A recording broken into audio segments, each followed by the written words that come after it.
किल्ले रायगडावर तिथीनुसार आज 351वा शिवराज्याभिषेक सोहळा पार पडलाय। या कार्यक्रमासाठी मुख्यमंत्री शिंदे आणि उपमुख्यमंत्री अजित पवार रायगडावर उपस्थित होते।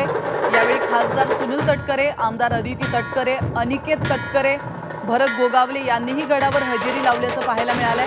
आज राज्याभिषेक राज्यभरामध्ये ठिकठिकाणी कार्यक्रमांचं आयोजन करण्यात आलंय आणि यामुळे आता राज्यभरात सगळीकडे शिवमय वातावरण पाहायला मिळालं।